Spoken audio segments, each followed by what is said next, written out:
Hey guys, how's it going? Today we're working on annual planting. Still, middle of June, working on planting up containers, annuals in the landscape. I've got a bunch of beautiful things. So we're gonna be all over the place in the garden today. In fact, there are still pots from spring looking amazing that I don't even want to clean out yet. I mean, for example, we're right here in front of the chicken coop. Everything is looking so beautiful. Look at the spring window box. Look at that. I mean, it could use some little bit of maintenance, like deadheading and things, but that is so hard to pull out something that looks so good. There's the container. Now the lettuce that I put in there is looking quite large. The chickens can eat that right here. But the flowers themselves look really pretty. But I do have some areas that I kind of had in mind to plant up so they're empty. I've got some pots up front. We just finished the window boxes and containers underneath our balcony area, like in the portico. I think that's what it's called. But there's some pots right up front we need to fill. We've got some particular spots in the landscape that I kind of knew I wanted to put annuals in those areas. So that's what we're going to focus on.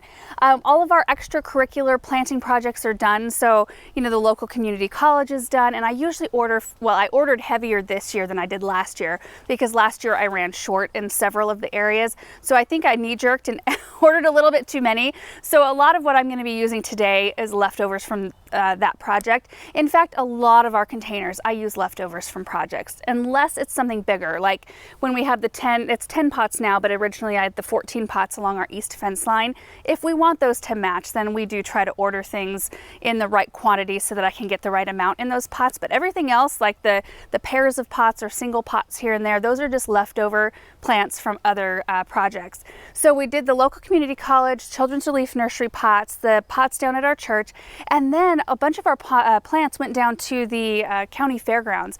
And so when our Hartley was delivered, there was a huge wood crate that contained a lot of the glass pieces.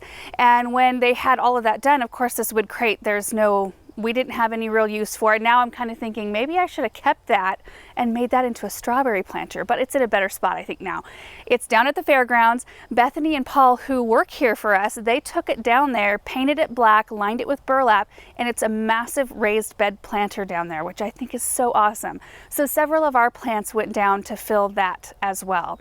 So hopefully we can get down there, not probably today, and take a picture later on in the season just to show you where that is and how it looks. And of course, several of our plants go to both of our parents' homes when we do projects there. So anyway, that's what we're working on today. I'm really excited about it because there are several areas that I'm looking forward to seeing color in. And I do think what we're going to do is just try our best to capture all of the areas where we plant because we've got quite a bit to do.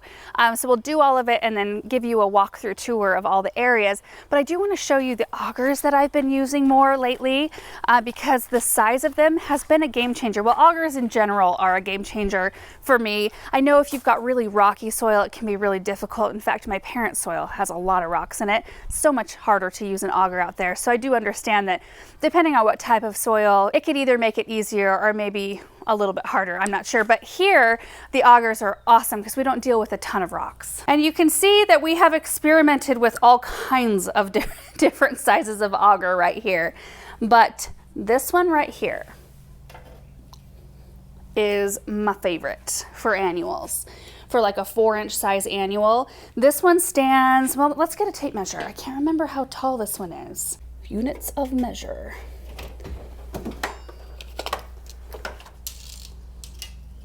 Oh, it's 3 feet, 36 inches. This one, you guys, makes it to where I don't have to bend over. Of course, I have to get down to place the plants where I want them, but then I come through with the auger, and instead of getting on my hands and knees with a little trowel like I used to hand dig every single hole, I just come along with the auger that, you know, is at standing height for me, and they come in all different sizes. So if you're a taller person, you can get a little bit taller of an auger.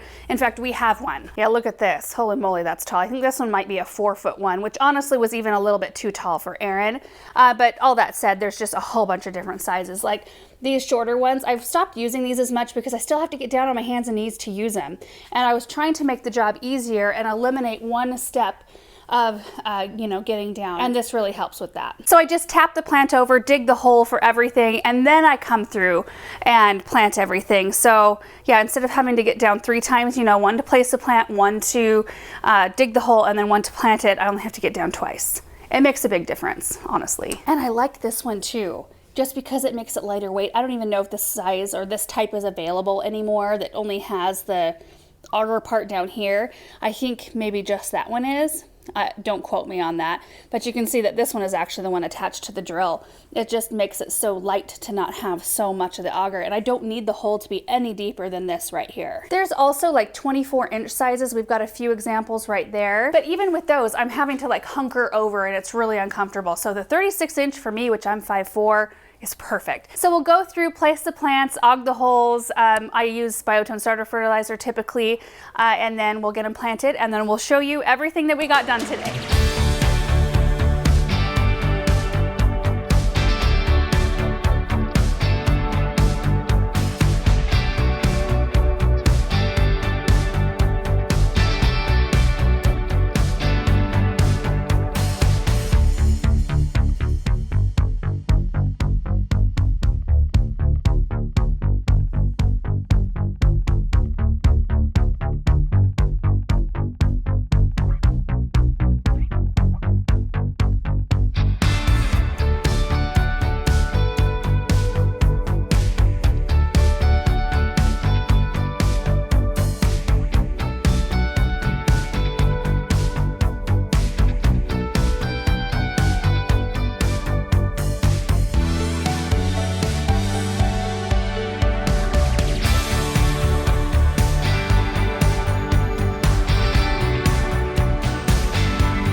So we got a whole bunch done, and it stayed overcast for most of it, which was so nice.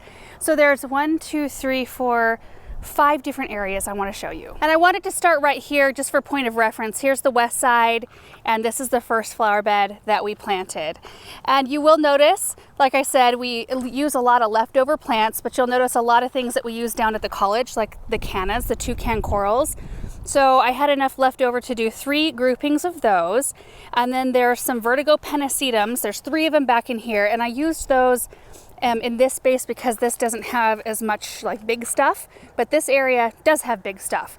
So I used purple fountain grasses over here, and I had 5 of those. So we did 2 groupings, 1 of 3 and 1 of 2. And then I came in with the Supertunia Vista Snowdrift, which I love in this area. It just brings such a brightness to this space. And so that's kind of our next layer down. And then I did tuck in 4 Gara right here. These are the Carolee Petite Pink, really cute plants. I love these. And then the Superbena Imperial Blue, which we kind of did in groups. So there's a group of them here, and then the Sweetheart Lime Sweet Potato Vine there, and it just kind of alternates. I just like how cool the color temperature looks in this area with the pink, there's Russell, the white, the chartreuse, and the blue. And I like that it repeats all the way throughout, because last year it was a little bit more of a mess, I guess. I used leftovers in this area last year as well, but it was a little bit more, like I didn't have a lot of anything. So I used some Super Tunia Vista Fuchsia. I had some Snowdrift, I think, in here. I had some Jazzberry. And the Jazzberry and the Fuchsia, it was such a jarring mix to me because the Fuchsia, when you get those two together, the Fuchsia looks very warm, very kind of like tropical pink, and the Jazzberry is a very cool pink, and I didn't like it the entire season. And so this year, I just love this, how it came together and how we ended up having enough to fill this space, which is awesome. Do you guys ever do that? You plant up a container or you plant something in your flower bed and there's just something off about it, and you think that maybe it'll grow on you over the season, but it never quite does. And there's nothing wrong with any blend. I mean, it's maybe something that somebody else likes, but maybe to your eye, it's something that you think, you know what, I don't think I'm going to repeat that again. I think that's the way I learned the best, is by doing it and missing the mark a little bit and then trying to not do that again. So this already looks awesome. Give it like a month even, and it's going to be so full. Oh, next area was right below the limelight hydrangeas. All right down this walkway, we've got the limelight hydrangeas. I cleaned up a few bulb leaves that were in this area, and then went in with Surefire Rose begonias and some Raven sweet potato vines. Just kind of alternated those. The Surefire Rose will be the taller of the two, and then the Ravens will kind of fill in right here along the walkway and kind of spill over. And then of course when the limelights start to bloom, it's going to be so pretty. And let me swing around slowly. But we've got a great big open flower bed right here, but we're about ready to set a really fun fountain up in this spot next week. Okay, so we're gonna head further out to the south garden. We have this space that was pretty much empty. There wasn't anything in it, and I don't really have any immediate plans for it, so I thought we would put some more annuals. We had some yellow cannas left over from the college, so we used those as kind of a centerpiece and then filled in with some other things around it. Okay, so point of reference, here's the cut flower garden. This is kind of the triangle we planted right here. And it'll be fun that you can see it right from where you're driving, you know, to get to the house. And we're about ready to seed this with grass. There's actually a sprinkler right about here. So like this mulched area is not actually area we're gonna plant flowers in. It will be grass because I wanted it to be more of a gentle, like an ease into the grassy area instead of such a sharp point right here. And that's hard to turn around. So I wanted it to be a little bit more open. But this area, Paul had a chance to come through with drip tube and run the drip lines for this whole area. So I wanted to show it to you before we put mulch over the top of it, just so you can see how we run it. He did a grid, so there's drip tube all the way around the exterior, and see how he just taps in with a T-coupler and runs a line, taps back in over here. Taps in here, runs a line, taps back in right there. And he just does that over and over again so that every plant has a drip line that runs nearby it. And this is probably an overreaction of drip tubing, but we prefer running a lot of tubing and running the system for less time than having less tubing and having to run it for a really long time so that it has good coverage. And once we start planting this up with trees and shrubs when we're ready, not this season, it'll be next season now because we're going to enjoy these plants all season in this space, but we will run the drip system differently in this area. We're constantly changing things around just so that it's the most efficient and that sort of thing. So anyway, this is going to be fun though. Okay, so to start, I put 3 vertigo pennisetums. You guys, those get like 6 to 8 feet tall and like 3 to 4 feet wide. They will definitely be the centerpiece in this area. Then I have a large drift of yellow cannas right in the center, kind of in front of those grasses, and then a little bit of space in between them, and then another little grouping on each side.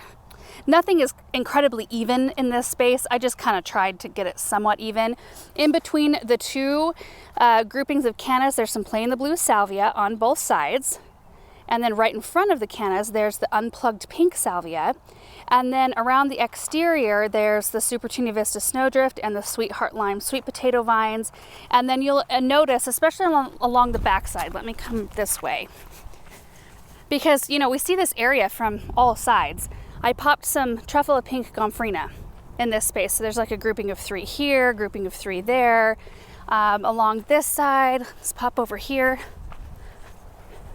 Another grouping of 3, grouping of 3, and a grouping of 2 right there. So this whole area will just be a mass of beautiful color. I do plan on planting up one more area, probably not this thickly, toward the front of the flower bed over there. I've got, I think, maybe 9 or 10 Super Tunia Vista bubblegum, but those will take up quite a bit of space. So I'm gonna do those along with a few other things. We didn't get to that. The next thing that we did was window boxes. And we planted up 1, 2, 3, 4, 5, 6. Okay guys, so we started right over here. I recently planted this window box with the lemon cypress. There's some Wicked Witch coleus, double up pink begonias and wire vine. And I wanted the rest of these. Now I planted them up pretty much the same as I did last year because I enjoyed it so much. This color combination just does it for me in this spot because it is pretty dark. And you'll notice like the coleus is really pretty when you get up on it, but when you're looking at this one from a distance, it is harder to see because this is such a dark color. So I used double up pink begonias in the rest of them, which is the one plant that matches this, other than the fact that the lemon cypress in here is the chartreuse color, and then I used the lime thyme coleus, which has that chartreuse as well. So in this long window box, I planted 5 of the lime thyme coleus and then just did a double up pink in between each one of them, and then a hippo pink polka dot plant in between each one of the begonias. I mean, it's such a simple blend, but these will, I mean, the coleus gets nice and big. It's interesting though, like a lot of this coleus was kept out in the sun, it gets much more yellow, but over the season, it will turn a lot more of this kind of more of a cool green color, which I really like. And then these 2 are identical. So these are 3-foot window boxes. I used 3 lime thyme coleus. Benjamin's in there playing with his cars.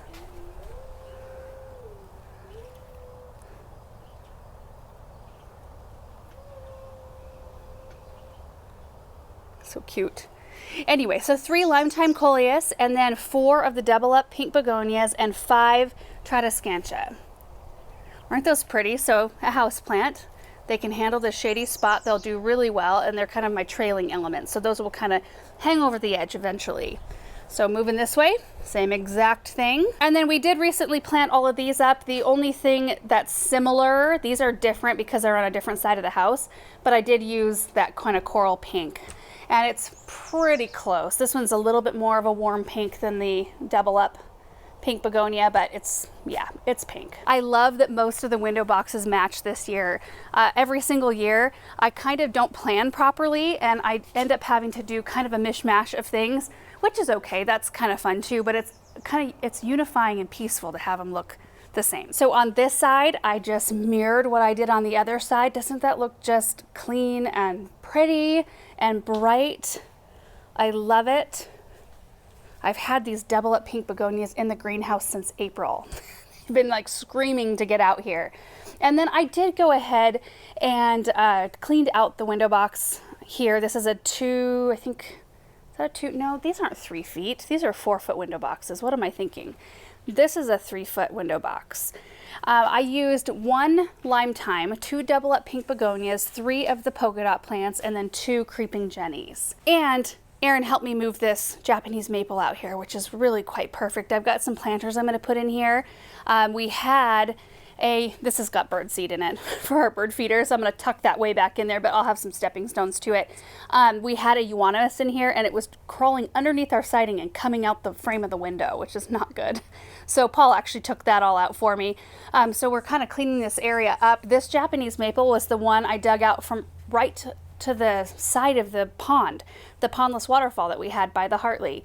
And I was really nervous for it because I cut so many of its roots, but it has just done beautifully. It looks great here. I love standing back and seeing that. So whoop, standing back here, I see the pink and the fresh green and then the tree over there, which really hides that kind of blank spot back in there really nicely. I'm just so happy with how those turned out. So the last spot that we tackled today were the pots in front of the chicken coop. I planted the 2 containers that flank the whole thing. So there's one here and then one that's mirrored. It's exactly the same on that side, and the window box. So in these containers, the juniper topiaries were here already. I need to do some trimming on them. And then I just put some Super Tunia Vista jazzberry. There's 3 of those in here. And then a Sweetheart Lime Sweet Potato Vine, Cake Pops Purple Verbena right here. which kind of mirrors the color of this Nepeta right there, and then a Superbena Imperial Blue. In the window box, say a prayer for these Super Bells. Super Bells Plum, they are so pretty, but Super Bells and me just don't get along very well. I think I just overlove them with water. We have some coral geraniums in here, and I used 4 of the Super Bells, so we're just gonna keep our eyes on them. It looks really good right now. We'll just hope that they just keep on thriving in this spot. I think this might be my best bet for Super Bells because it's a very small container that drains really quickly, which is what Super Bells typically like. They like to dry out just the tiniest bit between watering, and they don't like to sit in water. For me, I have the hardest time keeping them looking nice in mixed arrangements with other things, because other things to me usually need more water. And anyway, so we'll just see how they do in this window box. And then over here, just a repeat of what we just looked at on the other side. And this one, I'm thinking may not do as well because this one gets quite a bit more protection and shade than the one over here. So we'll just have to keep that in mind. I hate to not plant them the same, but it might be a situation where I'm gonna just have to plant them differently. They're far enough apart that I think I can do that, and I don't think I'll even notice, really. I mean, they're separated by quite a bit here, so yeah. And that is it for today's video. We still have a few containers to plant, actually move around. I need to move, see how it's kind of like out in the middle of nowhere? Once we took that fence out, now it's just sitting out in the middle of that opening. So anyway, we need to do some shifting around. I do still have a few plants left over that we're gonna be planting, so hopefully in the next week, we will have all of our containers buttoned up. Latest I've ever been, ever. But it's okay, I'm embracing it. It's just the way it is. Every year is a little bit different. So I really like all of the combinations that we put in the ground today. We will be giving you updates as the season goes. We're gonna try to be pretty diligent about garden tours. In fact, we just filmed one that will probably go up before this video. So anyway, thank you guys so much for watching this video. Hope you enjoyed it, and we will see you in the next one. Bye.